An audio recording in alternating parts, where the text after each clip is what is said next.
എല്ലാവർക്കും നമസ്കാരം. ഒന്ന് ആലോചിച്ച് നോക്കൂ. നിങ്ങളൊരു തടാകത്തിൽ പോയി അവിടുത്തെ മീൻ പിടിക്കാനുള്ള അവകാശം വാങ്ങുന്നു. അപ്പോൾ നിങ്ങൾ യഥാർത്ഥത്തിൽ എന്താണ് വാങ്ങിയത്? ആ മീനിനെ മാത്രമാണോ? അതോ അതിലും വലുതായ എന്തെങ്കിലും അതിലുണ്ടോ? കേൾക്കുമ്പോൾ വളരെ സിമ്പിളായി തോന്നുമല്ലേ?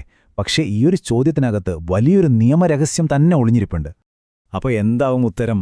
ഒറ്റയടിക്ക് കേട്ടാ നമ്മളെല്ലാവരും പറയും, വേറെന്താ, മീൻ പിടിക്കാനുള്ള അവകാശം വാങ്ങിയാൽ മീനിനെ തന്നെ കിട്ടേണ്ടത് അല്ലേ? പക്ഷേ ഇന്ത്യൻ നിയമം പറയുന്നത് അതല്ല. അവിടെയാണ് ട്വിസ്റ്റ്.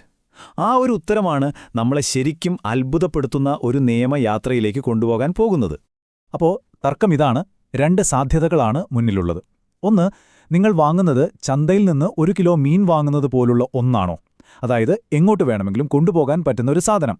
അതോ രണ്ടാമത്തെ സാധ്യത, നിങ്ങൾ വാങ്ങുന്നത് ആ തടാകവുമായി, ആ ഭൂമിയുമായി തന്നെ ബന്ധപ്പെട്ട എന്തെങ്കിലും അവകാശമാണോ?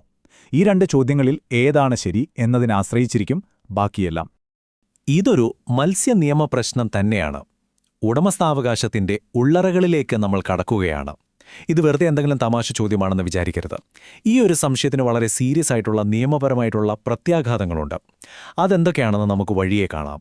അതെ, നമ്മളീ പറഞ്ഞ ചോദ്യം ഒരു സാങ്കല്പിക പ്രശ്നമേ അല്ല.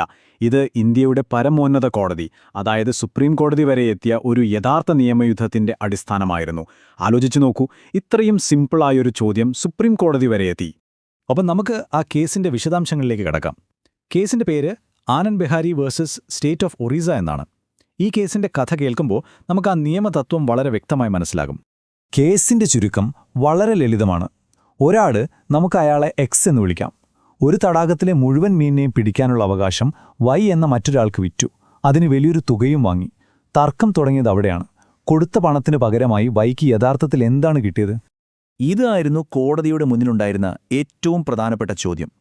ഈ മീൻ പിടിക്കാനുള്ള അവകാശം അതൊരു സാധാരണ സാധനം വാങ്ങാനുള്ള കരാർ മാത്രമാണോ? അതോ ആ ഭൂമിയുടെ, ആ വസ്തുവിന്റെ തന്നെ ഒരു ഭാഗമാണോ കൈമാറ്റം ചെയ്യപ്പെട്ടത്? ഈ ഒരൊറ്റ ചോദ്യത്തിന്റെ ഉത്തരത്തിലായിരുന്നു കേസിന്റെ ഭാവി. അപ്പോ കോടതിയുടെ വിധിയിലേക്ക് പോകുന്നതിനു മുൻപ് നമ്മൾ രണ്ട് നിയമപരമായ വാക്കുകൾ മനസ്സിലാക്കണം. സ്ഥാവരം, ജംഗമം. കേൾക്കുമ്പോൾ വലിയ സംഭവമായി തോന്നുമെങ്കിലും കാര്യം സിമ്പിളാണ്. സ്ഥാവര വസ്തു എന്ന് പറഞ്ഞാൽ ഭൂമി പോലെ ഒരിടത്ത് ഉറച്ചു നിൽക്കുന്നത്, ഇളക്കാൻ പറ്റാത്തത്. ജംഗമ വസ്തു എന്ന് പറഞ്ഞാലോ ഒരു കാറോ ഫോണോ പോലെ എങ്ങോട്ട് വേണമെങ്കിലും കൊണ്ടുപോകാൻ പറ്റുന്നത്. ഈ വ്യത്യാസം വളരെ നിർണായകമാണ്. ഈ കേസിലെ ഏറ്റവും പ്രധാനപ്പെട്ട ആശയം ഇതാണ്: ഭൂമിയിൽ നിന്ന് ഉത്ഭവിക്കുന്ന ആനുകൂല്യം. അതായത് ഭൂമിയിൽ നിന്ന് നമുക്ക് കിട്ടുന്ന എന്ത് പ്രയോജനവും അത് നിയമപരമായി ആ ഭൂമിയുടെ തന്നെ ഭാഗമായിട്ടാണ് കണക്കാക്കുന്നത്. അത് ചിലപ്പോൾ മണ്ണാകാം, അല്ലെങ്കിൽ അവിടെ വളരുന്ന വിളകളാകാം, എന്തുമാകാം.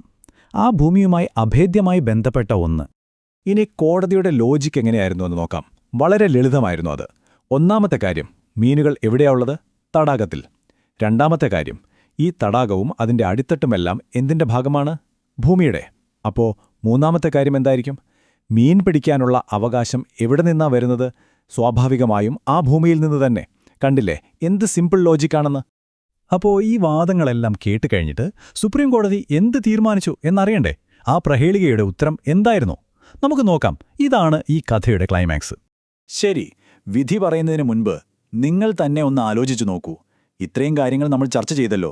നിങ്ങളുടെ അഭിപ്രായത്തിൽ എന്തായിരിക്കും കോടതിയുടെ തീരുമാനം? മീൻ പിടിക്കാനുള്ള അവകാശം ഒരു സ്ഥാവര വസ്തുവാണോ അതോ ജംഗമ വസ്തുവാണോ? ഇതാ വരുന്നു കോടതിയുടെ ശക്തമായ വിധി. സുപ്രീം കോടതി പറഞ്ഞത് ഇങ്ങനെയാണ്: തടാകത്തിൽ നിന്ന് മത്സ്യം പിടിച്ച് സ്വന്തമാക്കാനുള്ള അവകാശം ഭൂമിയിൽ നിന്നുത്ഭവിക്കുന്ന ആനുകൂല്യം എന്നതിന്റെ വ്യക്തവും നിഷേധിക്കാനാവാത്തതുമായ ഉദാഹരണമാണ്. ഒരു സംശയത്തിനും ഇട നൽകാതെ കോടതി അങ്ങ് പ്രഖ്യാപിച്ചു.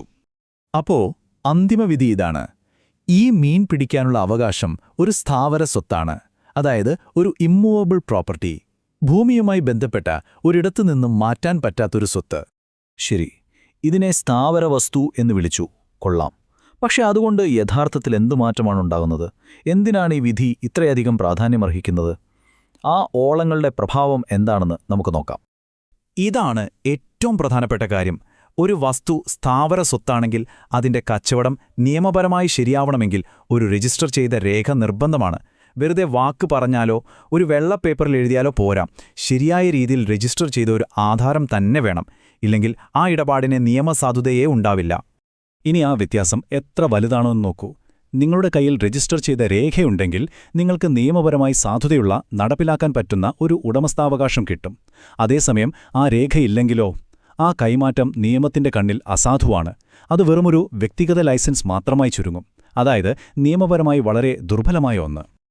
ഈ സുപ്രധാന വിധി വന്ന വർഷം 1995 അന്നുമുതൽ ഇതുപോലെയുള്ള ഒരുപാട് കേസുകളിൽ ഈ ഒരു വിധി ഒരു വഴികാട്ടിയായി മാറി. അപ്പോൾ ഈ നിയമതത്വം ആ തടാകത്തിലെ മീനുകളിൽ മാത്രം ഒതുങ്ങുന്ന ഒന്നല്ല. വേറെയും ഉദാഹരണങ്ങളുണ്ട്. ഒരു കാട്ടിലെ മരങ്ങൾ മുറിക്കാനുള്ള അവകാശം, അല്ലെങ്കിൽ ഭൂമിയിൽ നിന്ന് എന്തെങ്കിലും ധാതുക്കൾ ഖനനം ചെയ്യാനുള്ള അവകാശം, അതും അല്ലെങ്കിൽ ഭാവിയിൽ ആ ഭൂമിയിൽ നിന്ന് കിട്ടാൻ പോകുന്ന എന്തെങ്കിലും ഒരു വരുമാനം, ഇതെല്ലാം ഇതേപോലെ ഭൂമിയിൽ നിന്ന് ഉത്ഭവിക്കുന്ന ആനുകൂല്യങ്ങളായിട്ടാണ് നിയമം കാണുന്നത്. അപ്പോൾ ഇതിൻ്റെയെല്ലാം ചുരുക്കം ഇതാണ്. ഏറ്റവും നിർണായകമായ കാര്യം, നിങ്ങൾ വാങ്ങുന്നത് ആ മീനിനെ അല്ലെങ്കിൽ ആ മരത്തെയല്ല. നിങ്ങൾ വാങ്ങുന്നത് ആ ഉൽപ്പന്നത്തിന്റെ ഉറവിടമായ ഭൂമിയിലുള്ള ഒരു അവകാശത്തെയാണ്. ഉൽപ്പന്നത്തെയല്ല, ഉൽപ്പന്നത്തിന്റെ സോഴ്സിനെയാണ് നിങ്ങൾ വാങ്ങുന്നത്. അപ്പോൾ ഈ ഒരു ചിന്തയോടെ നമുക്കിത് അവസാനിപ്പിക്കാം. നമ്മുടെ ചുറ്റുമുള്ള ഭൂമിയിലേക്ക് നോക്കുമ്പോൾ കെട്ടിടങ്ങളും മരങ്ങളുമല്ലാതെ ഇതുപോലെ നമുക്ക് കാണാൻ പറ്റാത്ത അദൃശ്യമായ എന്തെല്ലാം മൂല്യങ്ങളും അവകാശങ്ങളും ആ ഭൂമിയുമായി ബന്ധിപ്പിച്ചിട്ടുണ്ടാകാം. ഒന്ന് ആലോചിച്ച് നോക്കൂ.